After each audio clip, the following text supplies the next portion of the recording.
Haleluya, haleluya, haleluya.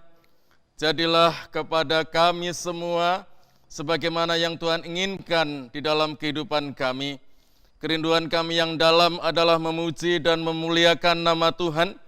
Dan kami juga diberkati bertumbuh di dalam pengenalan akan firman Tuhan. Dengaran akan firman Tuhan. Sebab itu kami akan terus bekerja. Kami akan terus memuji Tuhan, melayani, kami akan terus menyembah Tuhan. Selama Tuhan Yesus berkenan kami temui dan selama Tuhan Yesus dekat dengan kami, hanya melalui doa kami dekat dengan Tuhan. Terima kasih Bapa di surga, terpujilah namamu, berbicara kepada kami, sebab kami siap untuk mendengar dan diberkati dengan kebenaran firman. Dalam nama Tuhan Yesus Kristus, haleluya, amin. Puji Tuhan, silakan duduk. WL dan Singer, puji Tuhan Bapak Ibu Saudara, Happy Sunday. Salam sejahtera, bahagia dan sehat di dalam kasih Tuhan. Ya, salam. Ya, salam Hosana. Hosana terpujilah, diberkatilah dia yang datang di rumah Tuhan untuk memuji dan menyembah Tuhan. Haleluya. Rasanya rindu, kangen dengan Bapak Ibu Saudara. Oleh karena masa pandemi ini kita jarang bertemu, paling melalui vlog dan melalui renungan yang kita tulis. Tapi bersyukur kepada Tuhan, jikalau kami ketika bertemu dengan saudara diberkati. Sukacita, semangat, dijauhkan dari segala mara bahaya, musibah dan kecelakaan, ditutup bungkus dengan kuasa Tuhan sehingga kita tidak lagi bisa ada serangan pandemi dan sebagainya. Kita tolak semuanya dalam nama Tuhan Yesus Kristus. Bapak Ibu Saudara, hari ini Minggu tanggal 11 April 2021, tema khotbah saya adalah tenang di dalam kuasa kebangkitannya. Tenang di dalam kuasa kebangkitan Kristus. Saya baca Markus pasal 6 ayat 45 sampai ayat 52. Injil Markus pasal 6 ayat 45 sampai ayat 52. Sesudah itu Yesus segera memerintahkan murid-muridnya naik ke perahu dan berangkat lebih dulu ke seberang ke Betsaida. Sementara itu ia menyuruh orang banyak pulang. Setelah ia berpisah dari mereka, ia pergi ke bukit untuk berdoa. Ketika hari sudah malam, perahu itu sudah di tengah danau, sedang Yesus tinggal sendirian di darat. Ketika ia melihat betapa payahnya mereka mendayung karena angin sakal, maka kira-kira jam 3 malam, katakanlah dini hari, subuh dini hari, ia datang kepada mereka berjalan di atas air dan ia hendak melewati mereka. Ketika mereka melihat dia berjalan di atas air, mereka mengira bahwa ia adalah hantu.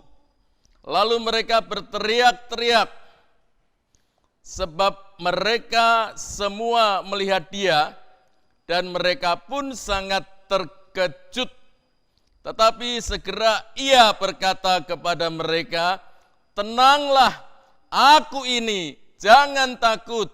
Lalu ia naik ke perahu mendapatkan mereka dan angin pun redalah. Mereka sangat tercengang dan bingung, sebab sesudah peristiwa roti itu mereka belum juga mengerti dan hati mereka tetap degil. Berbahagialah setiap orang yang mendengar firman Tuhan, memahami, mengerti dan merenungkannya di dalam kehidupannya serta melakukannya firman Tuhan itu. Sehingga mereka tidak disebut hati mereka tetap degil. Nah, Bapak Ibu Saudara-saudari sekalian, berikut ini sangat menarik, terutama ketika saya gali, saya pelajari saudara sekalian. Mengapa Yesus memerintahkan murid-muridnya ke perahu dan berangkat lebih dulu ke seberang? Sebenarnya dalam Injil sinopsis itu Matius, Markus, Lukas. Dan keempat Injil ada Injil yang keempat, Yohanes. Matius, Markus, Lukas secara highlight sinopsis itu menceritakan sama.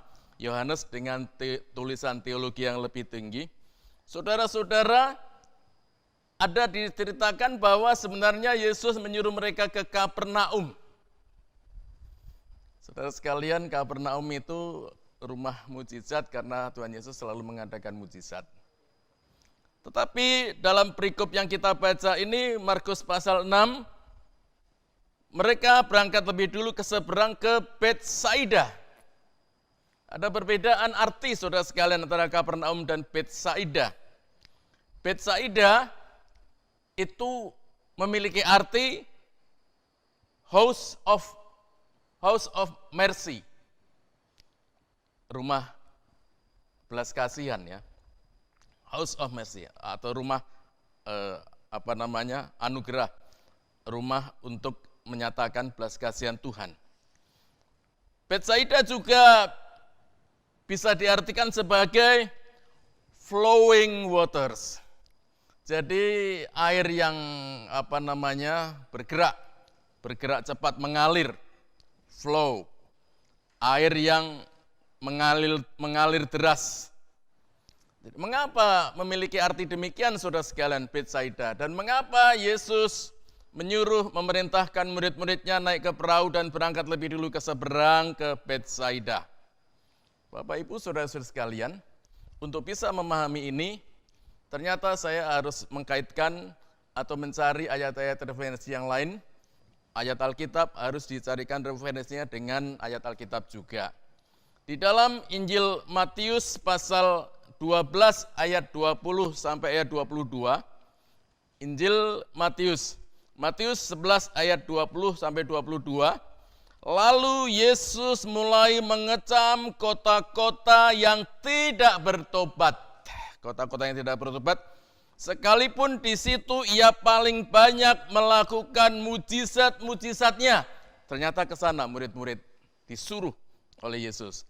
Kota-kota yang tidak bertobat sekalipun Yesus banyak melayani di sana, melakukan mujizat-mujizatnya. Ayat yang ke-21, celakalah engkau Korazim, celakalah engkau Betsaida, karena jika di Tirus dan Sidon terjadi mujizat-mujizat yang telah terjadi di tengah-tengah kamu, sudah lama mereka bertobat dan berkabung. Artinya menyesali diri, insaf, bertobat dan insaf. Ayat 22, tetapi aku berkata kepadamu pada hari penghakiman, tanggungan Tirus dan Sidon akan lebih ringan daripada tanggunganmu, yaitu kota Korazim dan kota Betsaida. Oh, saya dibuat mengerti saudara sekalian. Mengapa Yesus menyuruh murid-muridnya, memerintahkan murid-muridnya naik ke perahu dan berangkat lebih dulu ke seberang ke Betsaida.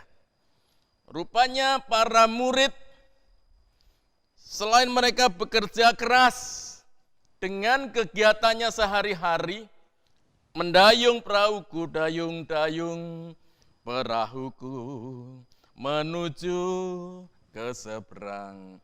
Rupanya umat-umat Tuhan, jemaat Tuhan, murid-murid Tuhan, selain kegiatan sehari-hari bekerja, berusaha mencari nafkah, mereka juga ada satu tugas. Yesus memerintahkan agar mereka boleh menjadi berkat. Adalah datar-datar saja jikalau kita hanya mengerjakan tugas kita, baik sebagai karyawan, pengusaha, maupun tugas-tugas pekerjaan yang lainnya. Dalam rangka mencari nafkah, kalau tidak dibarengi, kalau tidak diikuti dengan mengikuti perintah Tuhan, yaitu berdoa bagi kota-kota, negeri dan bangsa kita.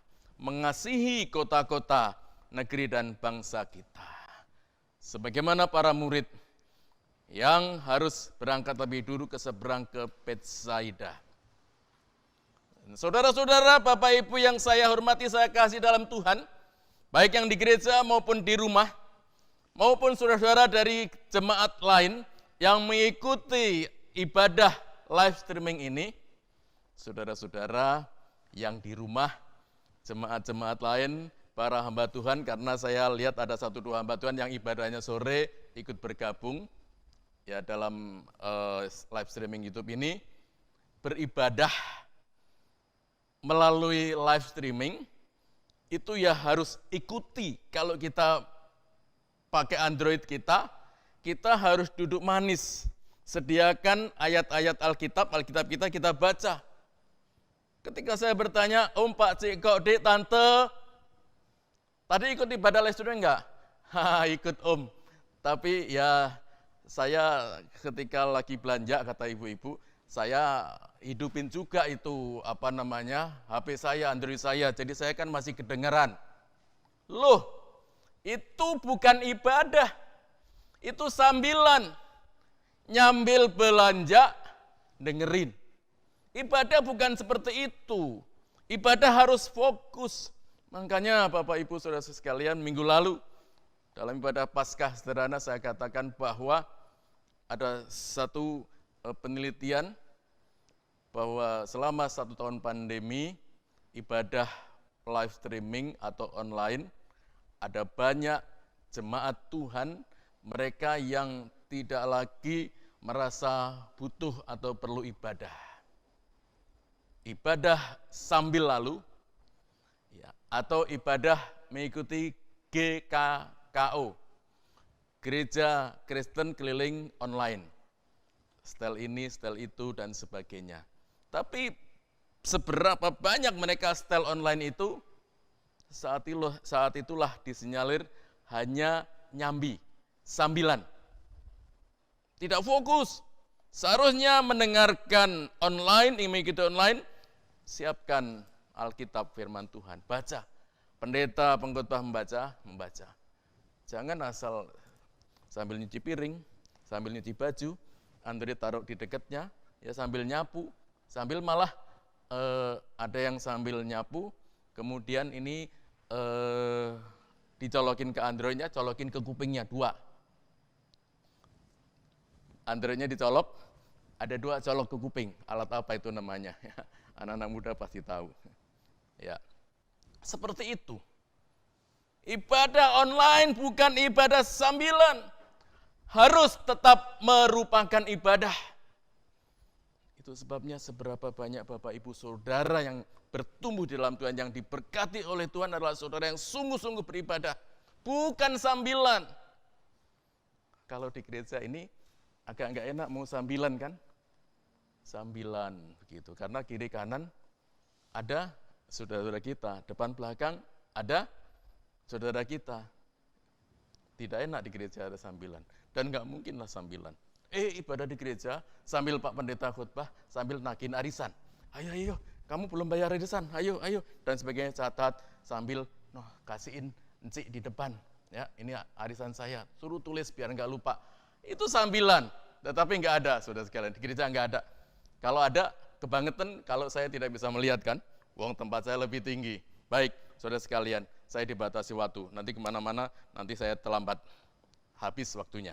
Ya, saudara-saudara, Alkitab mengingatkan kita semua agar kita yakin akan kasih serta kesetiaan Allah melalui peristiwa penyaliban dan kebangkitannya. Paskah, Yesus mati dan bangkit dari kematian.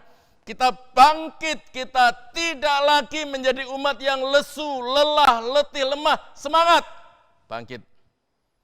Wow, aku semangat Om kalau bekerja, berusaha, tapi kalau ibadah kok rasanya males ya melangkahkan. Itu namanya enggak semangat. Semangat semuanya. Ya Bapak Ibu Saudara sekalian. Semangat tidak dipengaruhi oleh umur. Ada juga orang tuanya semangat, anaknya yang masih remaja-remaja pemuda tak semangat. Bekerja juga demikian, saudara sekalian, berusaha juga demikian.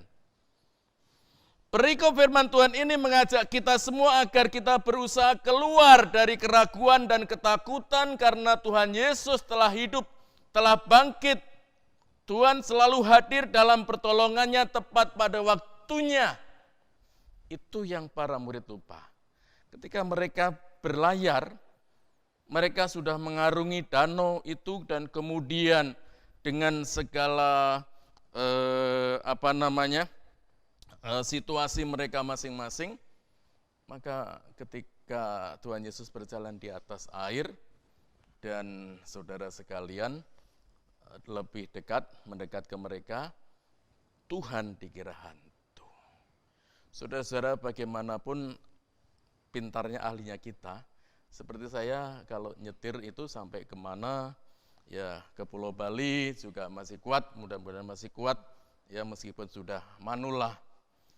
Saya kalau nyetir malam itu, saudara sekalian, agak ada satu situasi yang berbeda karena ini jalan sudah tidak bisa lagi perkirakan ini ke arah mana. Rambu-rambu juga saya harus pelan, didim begitu, apalagi kalau musim hujan, tengah malam, dan itu hambatan-hambatan. Dan itu pasti mengurangi rasa percaya diri saya. Para murid pun demikian. Tetapi meskipun mengurangi rasa percaya diri dalam perjalanan, dalam aktivitas, dalam kehidupan kita, seharusnya yakin bahwa Tuhan Yesus bekerja, Tuhan Yesus ada, Tuhan Yesus dekat, entah kelihatan, menampakkan diri atau tidak. Jangan ketakutan demi ketakutan itu, sehingga Tuhan dibilang hantu, kebalik-balik ya. Orang yang rasa ketakutan, khawatir, was-was, cemas, dan sebagainya, terkadang salah memahami satu konsep fakta dan membuat generalisasi Tuhan dikira hantu.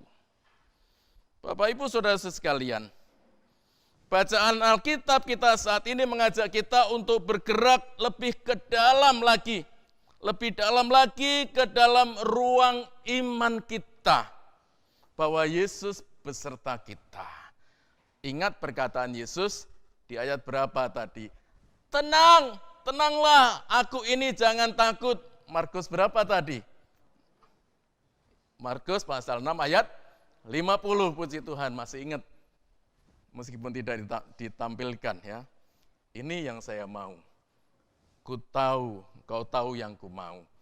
Jadi baru berapa detik saja sudah lupa. Aduh, I'm forgot gitu kata anak muda. Oh, baru saja kok forgot ya, saudara sekalian. Ya. Mengajak lebih dalam, masuk dalam ruang iman kita tanpa kita bimbang.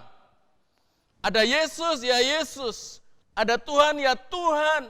Jangan Tuhan dikira hantu. Waduh, bertolak belakang sama sekali. Saudara-saudara,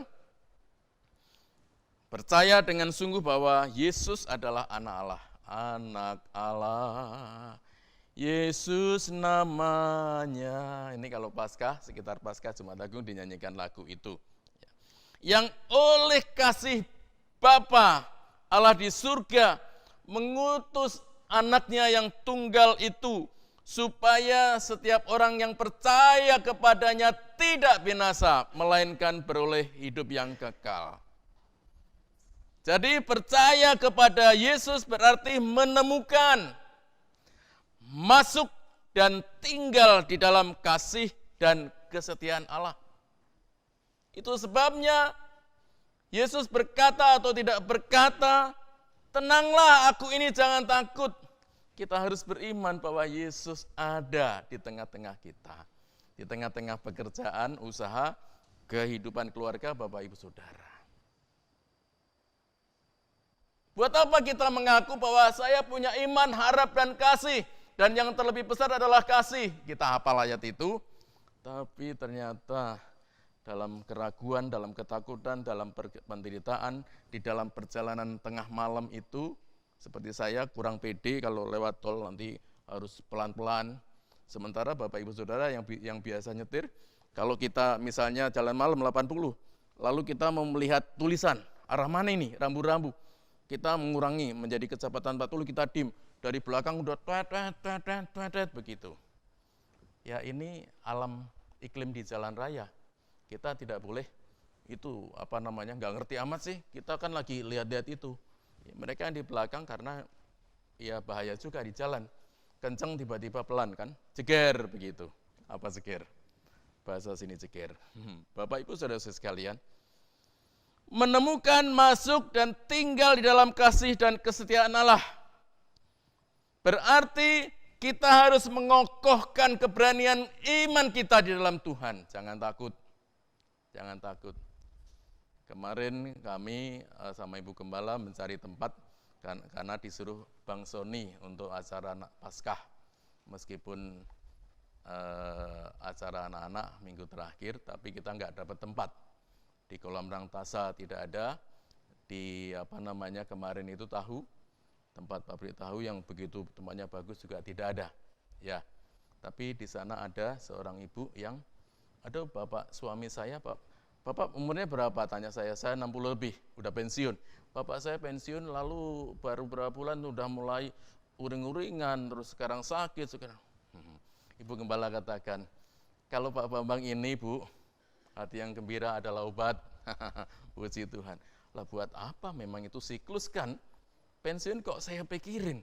Ya, Tuhan memikirkan saya. Tidak usah khawatir pensiun. Ya, kami ngobrol dengan di restoran itu, saudara sekalian. Restoran apa kemarin, tahu apa itu? Saya lupa ingat.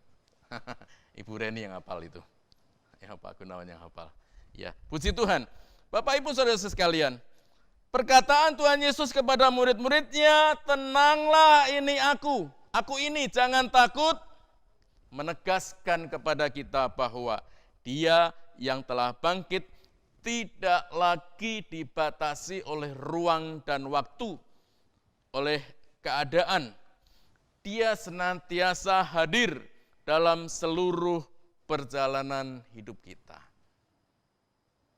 Yesus senantiasa hadir. Saudara yakin Yesus hadir dalam kehidupan saudara? Katakan, Yesus hadir. Supaya yang di YouTube mendengar bahwa di gereja kita banyak orang. Tapi protokol kesehatan, ya, Bapak Ibu Saudara.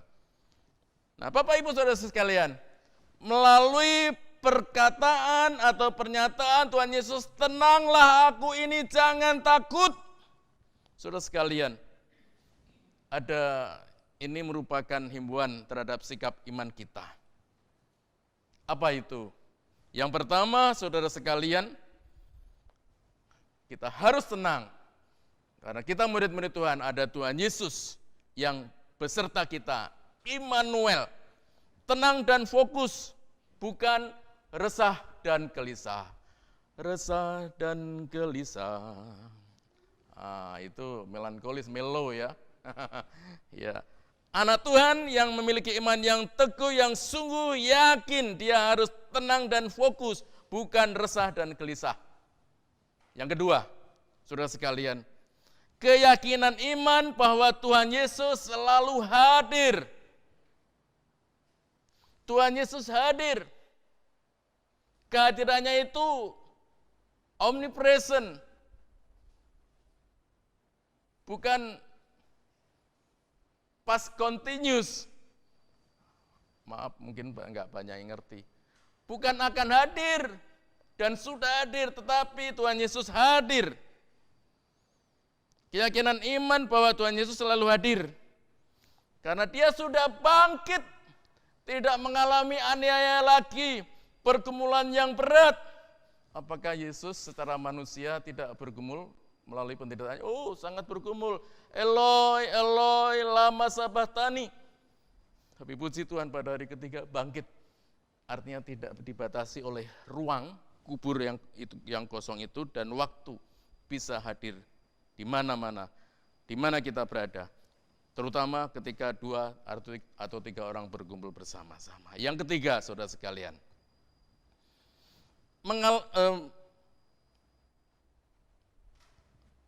menyimak perkataan Tuhan Yesus, tenanglah aku ini, jangan takut.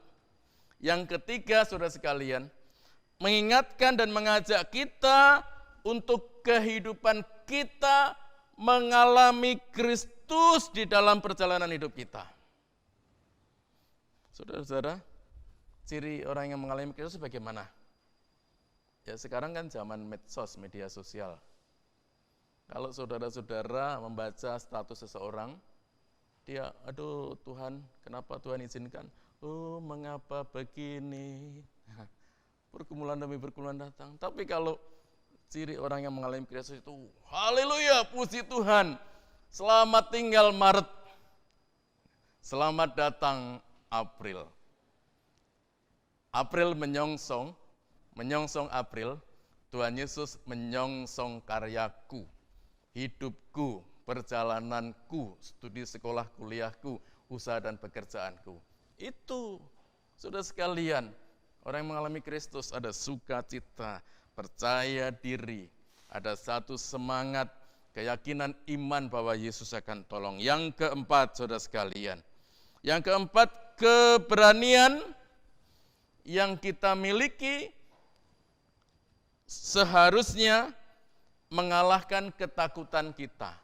Para murid berani bertolak ke seberang, naik perahu dan berangkat lebih dulu, berani.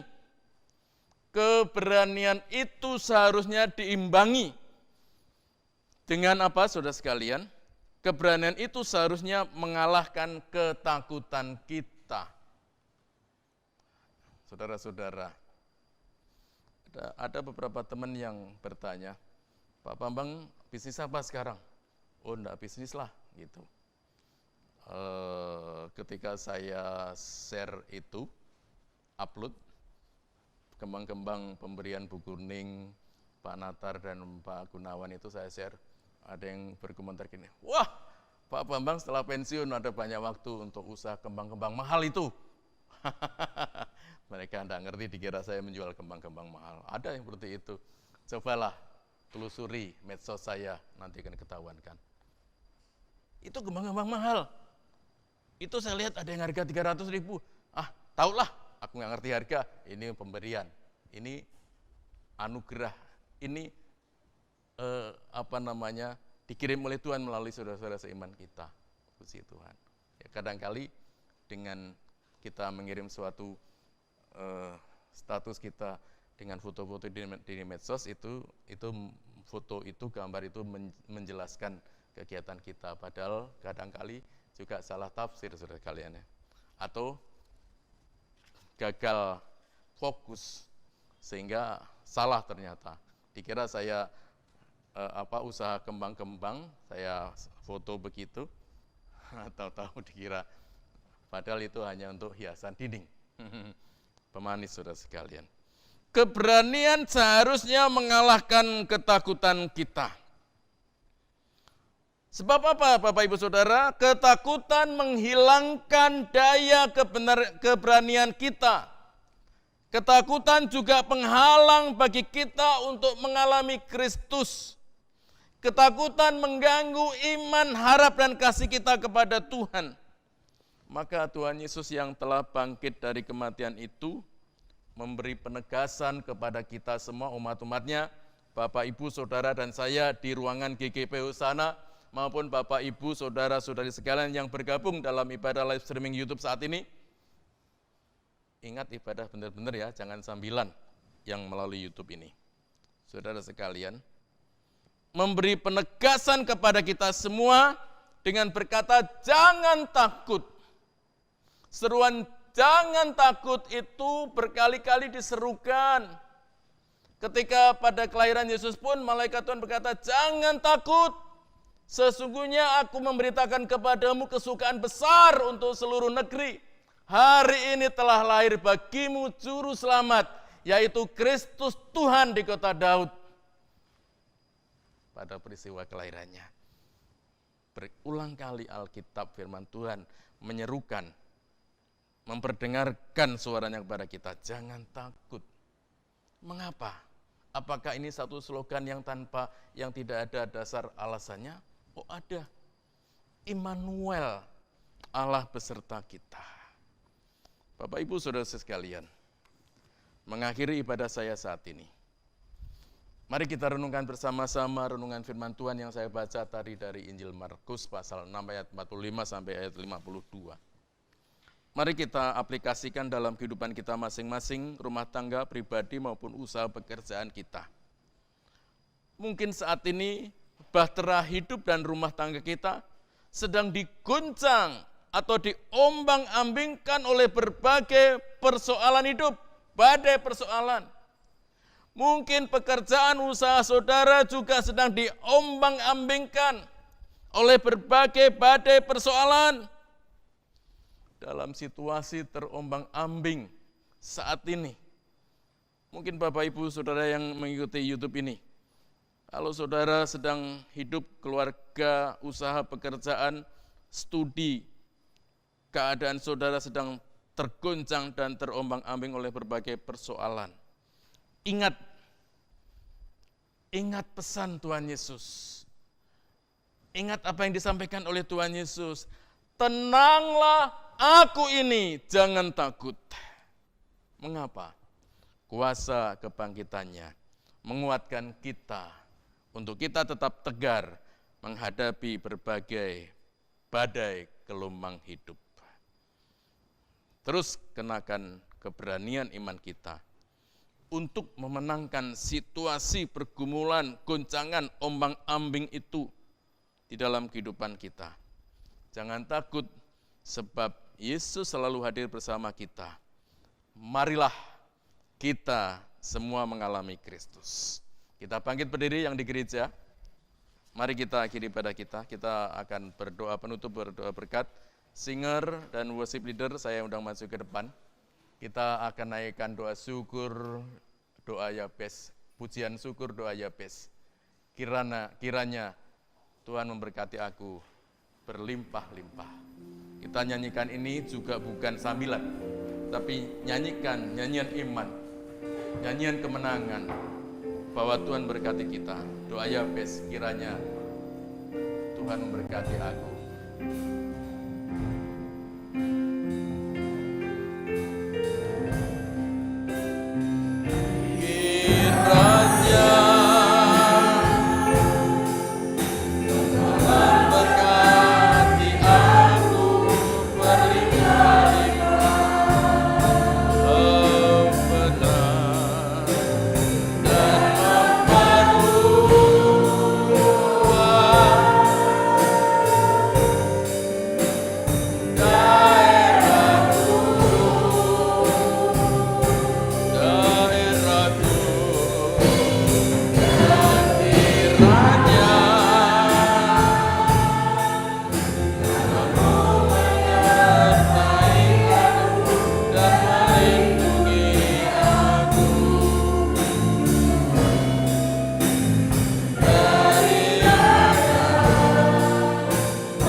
Mengakhiri ibadah kita dengan doa penutup dan doa berkat. Saudara sekalian, kehadiran kita di rumah Tuhan dalam ibadah ini merupakan persembahan hidup kita. Kiranya menjadi persembahan yang hidup, yang kudus dan yang berkenan kepada Allah, dan menjadi ibadah yang sejati. Dalam ibadah berjamaat saat ini, kita juga diberikan kesempatan untuk menabur. Taburlah, memberi, bawalah persembahan yang terbaik yang engkau sudah sediakan. Berdoalah agar kiranya persembahan yang kita bawa ini menjadi berkat untuk pekerjaan Tuhan, khususnya di gereja kita, Gereja Gerakan Pentakosta Hosana. Firman Allah katakan, berilah dan kamu akan diberi. Suatu takaran yang baik, yang dipadatkan, yang digoncang, dan yang tumpah keluar, akan dicurahkan ke dalam ribaanmu. Sebab siapakah aku ini dan siapakah bangsaku, sehingga kami mampu memberikan persembahan sukarela seperti ini. Sebab daripadamulah segala-galanya, dan dari tanganmu sendirilah persembahan yang kami berikan kepadamu. Dalam segala kekurangan dan kelebihan kami, kami mempersiapkan persembahan ini. Tuhan Yesus, terimalah dan berkatilah persembahan kami untuk memberkati pekerjaan Tuhan di GGP Hosana ini. Puji Tuhan, terima kasih. Kita mengangkat kedua tangan kita saat ini. Kita berdoa, berserah, memohon kepada Tuhan untuk di awal kita beribadah ada doa syukur pimpinan Tuhan dalam ibadah kita, dan di akhir kita pulang ke rumah kita masing-masing, ke tempat kita atau melanjutkan acara pelayanan, saudara-saudara sudah membawa berkat, pertolongan, dan penyertaan Tuhan. Engkau melihat tangan-tangan kami yang terangkat tinggi-tinggi di hadapan Tuhan saat ini. Bapa di surga, berkat-Mulah yang membuat kami berkecukupan, bahkan berkelebihan di dalam pelbagai kebajikan. Tuhan memberkati engkau dan melindungi engkau. Tuhan menyinari engkau dengan wajah-Nya dan memberi engkau kasih karunia. Tuhan menghadapkan wajah-Nya kepadamu dan memberi engkau damai sejahtera. Diberkatilah hidupmu, diberkatilah rumah tangga keluargamu, diberkatilah masa depanmu, diberkatilah usaha dan pekerjaanmu, diberkatilah studimu. Di dalam berkat Allah Bapa di surga, berkat kasih karunia Yesus Kristus Tuhan dan Juru Selamat, berkat pimpinan penyertaan Roh Kudus sepanjang masa, kita terima dengan iman. Haleluya. Amin.